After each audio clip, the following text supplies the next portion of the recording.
Hello friends, स्वागत है आपका एक बार फिर से टेस्टपुर में। और आज हम लेकर के आए हैं आपके लिए असिस्टेंट रजिस्ट्रार सहायक कुल सचिव एग्जाम के लिए जो आपकी और कई एस्पिरेंट्स की टेस्ट सीरीज है, उसका कुछ हिस्सा मैं यहाँ पर आपके साथ डिस्कस करूँगा ताकि आपको आइडिया लग सके कि किस प्रकार के प्रश्न आपसे इस एग्जाम में पूछे जाने की संभावना होती है। ठीक है, चलिए तो पहला क्वेश्चन हम डिस्कस करते हैं। और पहला क्वेश्चन हमारे लिए यह बताता है कि वित्तीय प्रबंधन के बारे में विचार कीजिए। ठीक है, मैंने जूम आउट कर दिया, इसके लिए जूम इन कर दिया है, तो ये आप देख सकते हो कि वित्तीय प्रबंधन के बारे में विचार करना है और बताना है हमारे लिए कि क्या यह एक कला है, आर्ट है, एक साइंस है, या फिर दोनों कथन ही सत्य है, आर्ट भी है और साइंस भी है, या फिर दोनों कथन ही असत्य है, ना तो आर्ट है और ना ही साइंस है। तो साथियों, वित्तीय प्रबंधन आपके लिए एक आर्ट भी है ना, एक सब्जेक्ट के रूप में आप पढ़ते हो और साइंटिफिक मैनेजमेंट करके आप इसमें गुणा भाग सब लगा करके और फिर जो है खातों के लिए मैनेज करते हो, कितना खर्चा करना है, कितना कम करना है, कहाँ खर्च करना है, कहाँ से आना है, उसके बारे में सब विचार करते हो। तो ये दोनों ही कथन सत्य हो जाते हैं, तो इसका आंसर जाएगा साथियों, यह कला भी है और विज्ञान भी है। ठीक है, इसको आपको याद रखना है, क्वेश्चंस डायरेक्ट आने की संभावना हो सकती है। चलिए अगला प्रश्न है आपकी स्क्रीन के सामने कि वित्तीय प्रबंधन के मुख्य कार्य कहाँ है, प्रमुख कार्य क्या है। ठीक है, फाइनेंशियल जो प्लानिंग है वह है, वित्तीय नियोजन है, निधि का प्रबंधन है, मैनेजमेंट ऑफ फंड्स है, निधि का वितरण है, डिस्ट्रीब्यूशन ऑफ फंड्स है, या फिर ऑल ऑफ दीज। ये सभी के सभी ऑप्शंस आपके सही है। तो इसका सही आंसर है साथियों, यह उपरोक्त सभी है। वित्तीय प्रबंधन में आपको प्लानिंग भी करनी पड़ेगी, पैसा कहाँ खर्च करना है उसका प्रबंधन भी करना है, कितना कैसे करना है, किस एरिया में ज़्यादा करना है, किस में कम करना है, वितरण करोगे, पैसा जब आप दोगे तो फिर उसका वितरण ही होता है। तो ये सभी के सभी जो हैं वह सही आंसर हैं। इसलिए आपको याद रखना है कि वित्तीय प्रबंधन वितरण, प्रबंधन और नियोजन का कार्य भी है। चलिए नेक्स्ट क्वेश्चन है आपकी स्क्रीन के ऊपर, वित्तीय प्रबंधन के उद्देश्य क्या है, आप मैनेजमेंट क्यों करते हो, फाइनेंशियल मैनेजमेंट क्यों करते हो आप। ठीक है, कि आप अधिकतम लाभ प्राप्त कर सको, अधिकतम संपत्ति अर्जित कर सको, और ये अधिकतम लाभ के साथ साथ अधिकतम संपत्ति भी आप अर्जित कर सको। तो या फिर इनमें से कोई भी आपका उद्देश्य नहीं होना चाहिए। तो मुझे लगता क्या इसका आंसर ही जाएगा कि ए और बी दोनों ही है। क्यों? क्योंकि आप प्रबंधन इसलिए करते हो कि आपके पास जो पूंजी है उसका आप सही से वितरण कर सको, सही से उसको पैसा लगा सको, सही से संपत्तियां खरीद सको, और ज्यादा से ज्यादा संपत्तियां कम से कम पैसे में, या फिर जितना पैसा आपने लगाया है वो पैसा आता रहे और उससे ज्यादा आप प्रॉफिट भी कमाते रहो और नई नई संपत्तियां आप अर्जित करते करते चलो, चाहे वो फंड्स हो, चाहे वो एसेट्स हो, चाहे वो आप जो बोलते हैं कि रियल एस्टेट का मार्केट हो। तो ज्यादा से ज्यादा पैसा आप अर्जित कर सको और ज्यादा से ज्यादा संपत्ति में लगा सको। यह फाइनेंशियल मैनेजमेंट के जो है ऑब्जेक्टिव्स आपको देखने के लिए मिलेंगे। चलिए नेक्स्ट क्वेश्चन है आपका, दीर्घकालीन निवेश ऋण को किस नाम से भी जाना जाता है। ठीक है, इसका आंसर आपको बताना है, दीर्घकालीन निवेश निर्णय को किस नाम से भी जाना जाता है। डायरेक्ट क्वेश्चन आ सकता है ये उठ करके, क्योंकि मुझे पता है कि क्वेश्चन अगर उठेगा तो कहां से आएगा। ठीक है, पूंजी बजटिंग निर्णय कहा जाता है, सकल घरेलू उत्पाद कहा जाता है, लेखांकन कहा जाता है, या फिर अंकेक्षण कहा जाता है। आपको बताना है इसका सही आंसर क्या होगा। ओके, चलिए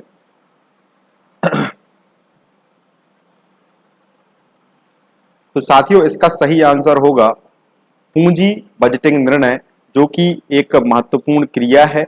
आपको यह बिजनेस स्टडीज में पढ़ने के लिए मिलेगी। ठीक है, नेक्स्ट चलते हैं आगे, अगला क्वेश्चन क्या होगा उसके लिए हम देखते हैं। पूंजी बजटिंग को प्रभावित करने वाले कारक पूछे गए हैं, तो मुझे लगता है कि ये क्वेश्चन भी महत्वपूर्ण। Factors affecting capital budgeting decisions are cash flow of the project, rate of return, investment criteria involve, या ऑल ऑफ दीज। तो परियोजना का रोकड़ प्रभाव, आय की दर, निवेश कटौती का इन्वॉल्वमेंट होना, ये आपको बताना है कि इसमें से कौन कौन से फैक्टर्स जो हैं वह क्या कर सकते हैं, अफेक्ट कर सकते हैं। ठीक है, चलिए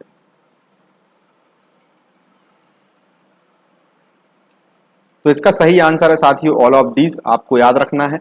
नेक्स्ट क्वेश्चन है आपकी स्क्रीन के सामने कि कार्यशील पूंजी आवश्यकता के जो कारक हैं, कितने कारक इसमें सम्मिलित आपको देखने के लिए मिलेंगे। ठीक है, व्यवसाय की प्रकृति, व्यवसाय चक्र, मौसमी कारक, उत्पादन चक्र या फिर विकास प्रत्याशा। ओके, ठीक है, लगभग 11-12 कारक आपको देखने के लिए मिलेंगे और उनके बारे में मैंने अपनी टेस्ट सीरीज में जो है फैक्टर्स बताए हुए हैं, कौन कौन से फैक्टर्स इसमें होते हैं। तो 1 2 3, 1 2 3 4 5, 1 2 3 4 5 या फिर 3 4 5। तो इसका सही आंसर है साथियों 1 2 3 4 और 5। ठीक है, इसके अलावा मैं आपको मौसमी कारक बताता हूं थोड़ा सा। क्या होता है कि कार्यशील पूंजी आवश्यकता में मौसमी कारक एक फैक्टर कैसे होता है। देखो, अगर आप कोई ऐसा बिजनेस कर रहे हो कि आपका काम मौसमी है, मान के चलो आपने फलों का काम लिया है, फल आप बेच रहे हो, अब फलों में डिमांड आ रही है किस चीज की, मान के चलो संतरे की आ रही है, तो संतरा एक विशेष मौसम में ही आपके लिए मिलेगा। तो अब उस संतरे को आप खरीदने के लिए इसमें पैसा तो लगाओगे कि नहीं लगाओगे। तो ये चीजें जो हैं यह मौसमी कारक पर निर्भर करता है कि अगर आप कोई इन्वेस्टमेंट कर रहे हो जो मौसम पर निर्भर करता है या फिर उसकी एक टेन्योर होती है, उसका टाइम पीरियड होता है, तो उस पीरियड में आपके लिए, उस टाइम पीरियड में आपके लिए पैसा अधिक लगाना पड़ेगा, तभी आप रिटर्न कमाने की ओर जाओगे। एक यह कारक भी आपको देखने के लिए मिलेगा। ठीक है, आई होप आप समझ गए होंगे। नेक्स्ट क्वेश्चन है आपका वित्तीय ऋण। वित्तीय निर्णय को प्रभावित करने वाले कारकों में निम्न शामिल है: लागत जोखिम, प्रवर्तन लागत, रोकड़ प्रवाह स्थिति, नियंत्रण प्रतिबल, पूंजी बाजार की स्थिति, स्थायी संचालन लागत का स्तर। तो इसमें आपको बताना है कि क्या दोनों ही सही है, क्या केवल एक सही है, क्या केवल दोनों सही है, या केवल दूसरा ही सही है, बी वाला सही है, या फिर दोनों ही गलत हैं, या दोनों ही सही नहीं है। ठीक है, तो आपके लिए याद रखना है कि वित्तीय निर्णय, फाइनेंशियल डिसीजंस होते हैं, उनपे जो फैक्टर्स होते हैं जो अफेक्ट करते हैं उनमें यह सभी होते हैं। बहुत ही महत्वपूर्ण है ये, तो इसका आंसर जाएगा ए और बी दोनों ही।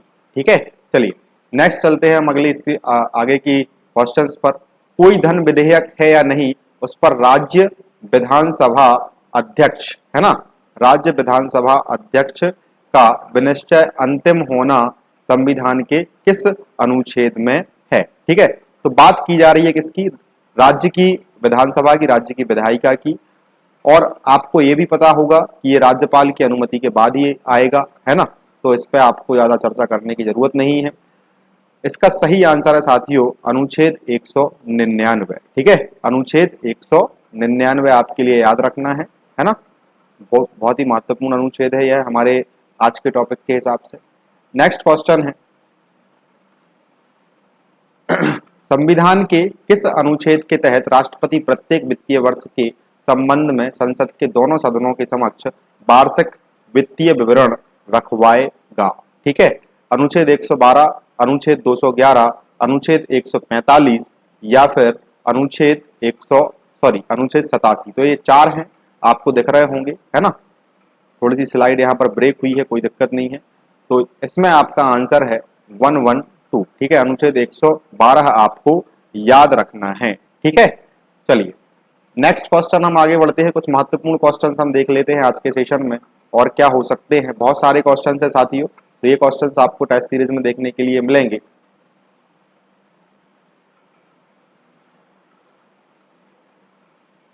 एक क्वेश्चन मैं डिस्कस करता हूं यहाँ पर, ये क्वेश्चन काफी महत्वपूर्ण है और यहाँ पर ये क्वेश्चन कई बार आने की संभावना बन भी जाती है कि कैग की जांच रिपोर्ट का सही क्रम क्या है। राष्ट्रपति कैग को जांच रिपोर्ट देते हैं, फिर वो संसद में भेजते हैं, फिर वो लोक लेखा समिति में आती है, फिर निष्कर्ष निकाला जाता है। बिल्कुल नहीं, ये तो नहीं हो सकता है। कैग की जांच रिपोर्ट कैग से शुरुआत होगी, तो हमें इन तीन ऑप्शंस में से देखना है कि क्या हो सकता है। तो कैग क्या संसद को रिपोर्ट भेजेगी, संसद राष्ट्रपति को भेजेगा, लोक लेखा समिति को राष्ट्रपति द्वारा आएगी, फिर लोक लेखा समिति निष्कर्ष निकालेगी। ठीक है, कैग क्या जांच रिपोर्ट में लोक लेखा समिति को भेजेगी, लोक लेखा समिति संसद में भेजेगी और फिर राष्ट्रपति के पास जाएगी तो निष्कर्ष निकालेगी। ये भी गलत है, ये दोनों गलत है। ये तीसरा जो लास्ट वाला है डी वाला ऑप्शन, ये साथियों सही है। क्यों है, कैग की जांच रिपोर्ट कैग जो है वह राष्ट्रपति को भेजता है। ठीक है, राष्ट्रपति संसद को भेजता है, संसद में फिर वो लोक लेखा समिति तक जाती है और फिर ये निष्कर्ष निकल करके आता है, और ये निष्कर्ष निकालने के लिए उसके मित्र की भांति सीएजी काम करता है। ये भी आपको याद रखना है। ठीक है, चलिए, तो इसमें कंफ्यूज मत होना। कैग से जाएगी राष्ट्रपति के पास, और राष्ट्रपति के पास जाकर के वो संसद में जाएगी, संसद जो है लोक लेखा समिति तक पहुंचाएगी, और फिर निष्कर्ष निकल करके आएगा। ये क्वेश्चन से यहाँ से आने की संभावना है, क्योंकि डायरेक्ट यही क्वेश्चन भी आ सकता है साथियों। जो अगला 13वां क्वेश्चन आपकी स्क्रीन के सामने है, क्वेश्चन बोल रहा है कि निम्नलिखित में से कौन सा मध्य प्रदेश भंडार क्रय तथा लोक सेवा उपार्जन 2015 को लागू करने का उद्देश्य नहीं था। एमएसएमई सेक्टर को बढ़ावा देना, सूक्ष्म एवं लघु उद्योग को बढ़ावा देना, शासकीय कार्य में कार्य कुशलता एवं मितव्ययता लाना, ठीक है, मतलब कि कम खर्च में चीजों को अरेंज करना, मैनेज करना, काले धन पर अंकुश लगाना, पारदर्शिता एवं प्रतिस्पर्धा सुनिश्चित करना। तो इसका सही आंसर है साथियों, काले धन पर अंकुश लगाना इसका उद्देश्य नहीं था। बाकी 3 आपको ये याद रखना है कि बहुत ही महत्वपूर्ण है। अब ये इसका काम क्या है, ये नियम क्यों बनाए गए? अच्छा, दूसरी एक बात याद रखना इसमें, ये अधिनियम नहीं है, ये नियम है, ठीक है। अधिनियम क्या होता है? जैसे संसद या विधानसभा क्या करे, पारित करे, ठीक है।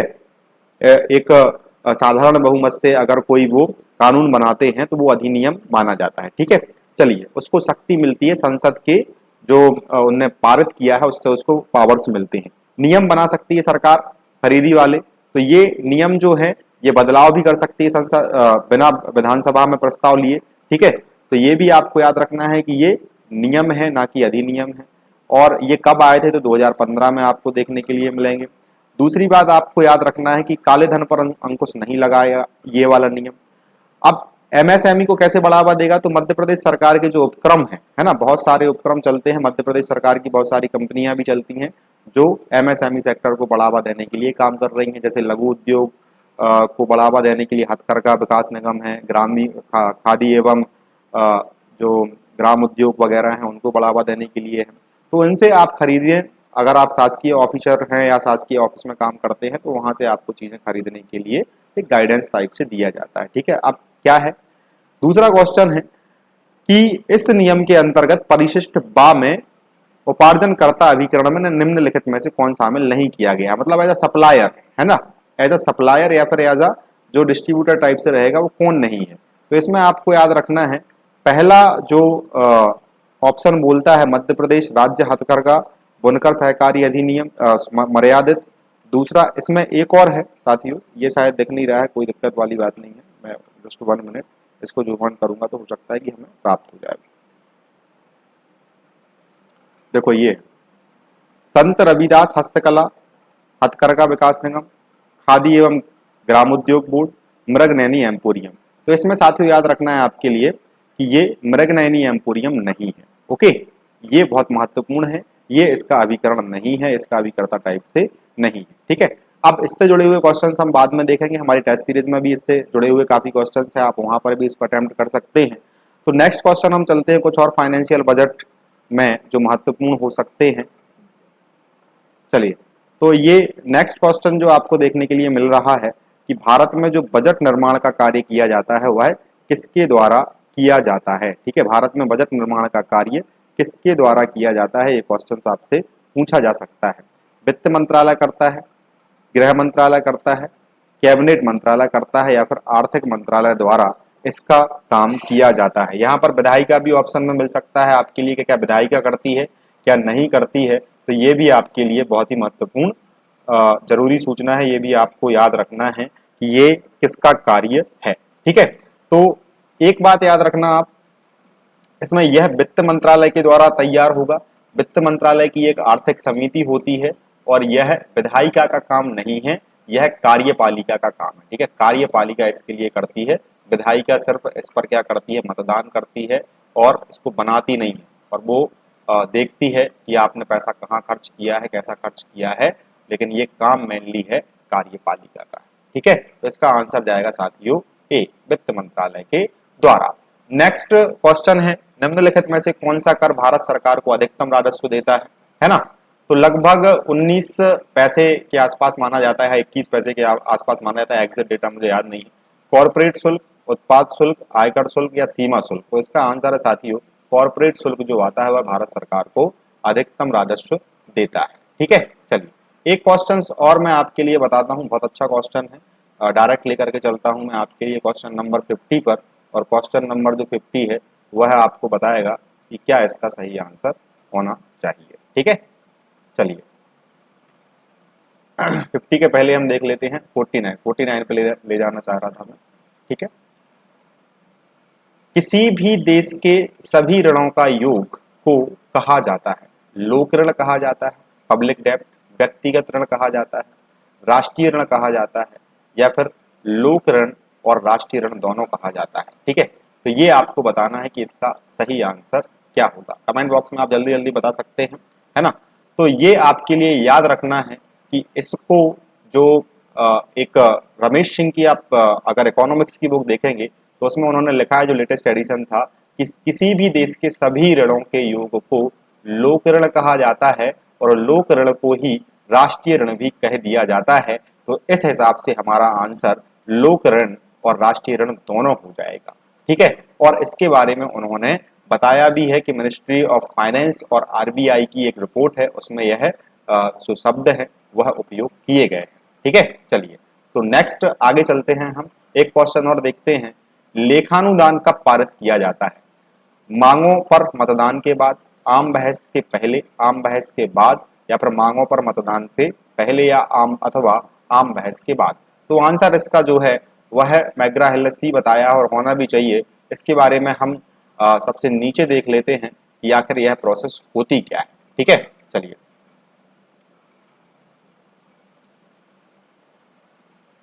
लेखानुदान, है ना, लेखानुदान की चर्चा की जा रही है।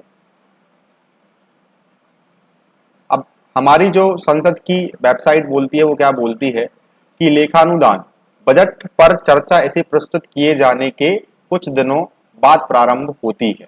एक लोकतांत्रिक ढांचे में सरकार संसद को बजटीय प्रावधानों और कराधान के विभिन्न प्रस्तावों पर चर्चा करने का पूर्ण अवसर देने के लिए उत्सुक रहती है। क्योंकि संसद नए वित्तीय वर्ष से आरंभ होने से पहले संपूर्ण बजट पर मतदान नहीं करा पाती, अतः देश की प्रशासन को चलाने के लिए सरकार के पास पर्याप्त वित्त रहने की आवश्यकता बनी रहती है। इसलिए लेखानुदान के लिए विशेष उपबंध किया गया है, जिसके अंतर्गत उतनी धनराशि के लिए संसद की स्वीकृति प्राप्त करती है जितनी एक वर्ष के लिए विभिन्न मदों पर व्यय हेतु पर्याप्त हो। ठीक है, सामान्यतः लेखानुदान की स्वीकृति 2 माह के लिए ली जाती है, किंतु किसी निर्वाचन वर्ष में, है ना, मैक्सिमम यह जो लेखानुदान वाला बजट आता है आपको देखने के लिए मिलेगा जब आम चुनाव होने होते हैं उसके पहले। ठीक है, अब आम चुनाव के बाद अगर सरकार बदल गई तो फिर उसको वो पूर्ण बजट लेकर के आती है अपना। ठीक है, तो कुछ समय के लिए लगभग 2-3 महीने का खर्च देश का चल सके, तो ये आपको यहाँ से पॉइंट पढ़ लेना है, यह भी बहुत ही महत्वपूर्ण है। और मैक्सिमम यह कब आता है तो ये आपको याद रखना है। अच्छा, ये संसद का अनुमोदन ये है, एक अस्थायी उपाय है ना, उस पर भी आपको मतदान तो देना ही देना पड़ता है, संसद की परमिशन तो आपको देनी पड़ती है। ये धन निकासी की मंजूरी देने के लिए मतदान करती है। ठीक है, तो आम बहस के बाद आप में इसमें मतदान देखने के लिए मिलेगी। चले, तो ये मैंने आपको कुछ शॉर्ट में समझाने की कोशिश की है इसके बारे में। एक आध दो क्वेश्चन और देख लेते हैं कि क्या बन सकते हैं इससे। तो मैं आपको बार बार बता रहा हूं कि हमारी जो टेस्ट सीरीज है उसे आपको ज्वाइन करना बहुत आवश्यक है, क्योंकि वो टेस्ट सीरीज जो है उसमें बहुत ही मेहनत लगती है। 2-3 दिन तक उस पर क्वेश्चंस बनाने पड़ते हैं, उसके बाद हम लेकर के आते हैं कि आपके लिए अच्छे से अच्छे क्वेश्चंस दे सकें। अगला क्वेश्चन है, अंकेक्षण प्रारंभ होता है जहां से लेखांकन समाप्त होता है, जहां से अनुसंधान समाप्त होता है, जहां से पुस्त पालन समाप्त होता है, या जहां से प्रमाणन समाप्त होता है।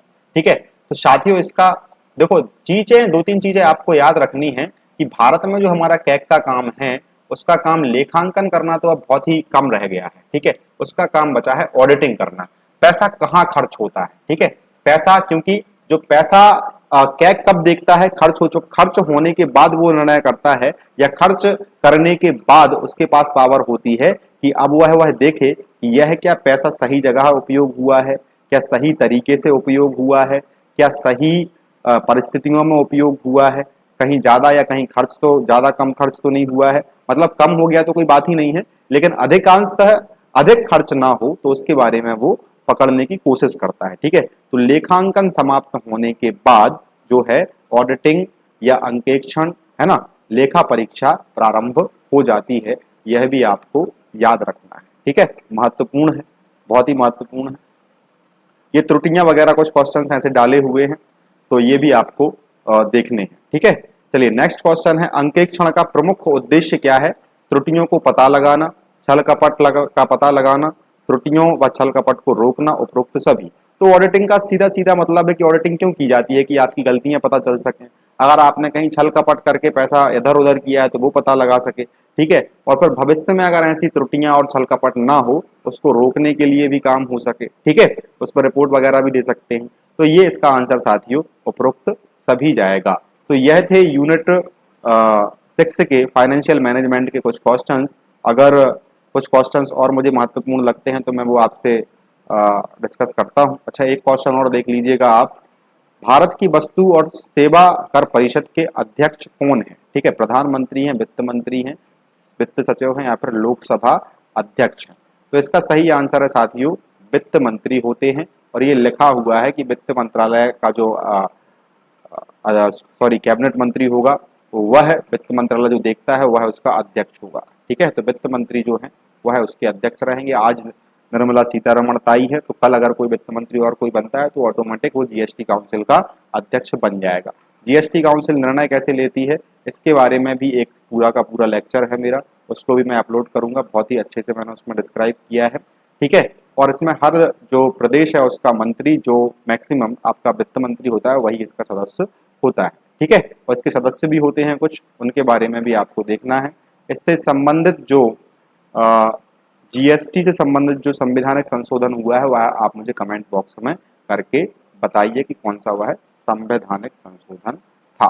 ठीक है, अच्छा एक क्वेश्चन और है, ये भी आप देख लो, इनमें से कौन सा विधायिका का काम नहीं है? कानून बनाना। कानून बनाना भैया काम है विधायिका का। आप विधानसभा सदस्य चुनते हो, विधायक चुनते हो, लोकसभा के लिए आप जो है सांसद चुनते हो, संसद सदस्य होते हैं जो है ना, वो उनका काम क्या है? बैठ करके वहां पे बना करके एक्ट पे ये मतदान करते हैं, यही तो काम है उनका। ठीक है, बजट पारित करना बिल्कुल है, जब बजट पेश होगा तो बजट पारित करना भी, उस पर भी मतदान होता है कि भैया हाँ सरकार को अनुमति देते हो आप लोग, मतलब जो सांसद होते हैं, विधायक होते हैं, वो अनुमति देते हैं कि भैया आप खर्च कर सकते हो। कार्यपालिका पर नियंत्रण बिल्कुल किया जाता है, कार्यपालिका पर नियंत्रण संसद के द्वारा, लेकिन बजट बनाना इसका काम नहीं है। मैं बता चुका हूँ, बजट बनाना कार्यपालिका का काम है। ठीक है, और ये जो अक्टूबर नवंबर वाली जो समय होता है, इसी से बजट निर्माण की प्रक्रिया निरंतर चालू हो जाती है। एक प्रकार से तो वो हमेशा रहती है, लेकिन एक जो ऑफिशियल होता है वो अक्टूबर नवंबर के आसपास आपको देखने के लिए मिलेगा कि बजट निर्माण की प्रक्रिया चालू हो गई है। चलिए, तो ये था हमारा आज का सेशन, और आज के सेशन में आपने यूनिट 6 के कुछ महत्वपूर्ण क्वेश्चंस देखे हैं। और अगर आप हमारी टेस्ट सीरीज लेना चाहते हो तो सहायक कुल सचिव की टेस्ट सीरीज जो है हमारे टेस्ट4 ऐप पर उपलब्ध है। बहुत सारे टेस्ट जो है उसमें एमपी के सारे टेस्ट लगभग हो चुके हैं। मैंने अभी एमपी के राज्यपाल का एक टेस्ट भी उसमें डाला है नए तरीके से डिजाइन करके। ठीक है, और जो है ये सारे के सारे टेस्ट जो मैं डिस्कस कर रहा हूँ यहाँ, इसका कुछ पार्ट वो आपको यहाँ पर देखने के लिए मिल जाएंगे। कुछ के लेक्चर्स में पूरे डाल देता हूँ, कुछ के लेक्चर्स जो है अगर टेस्ट बड़ा होता है तो उसको मैं आधा ही कवर करता हूँ। ठीक है, तो अगर आप पूरे टेस्ट देना चाहते हैं तो आप हमारी टेस्ट सीरीज जरूर ज्वाइन कीजिएगा। मिलते हैं साथियों अगले लेक्चर में, तब तक के लिए जय हिंद, जय भारत, धन्यवाद।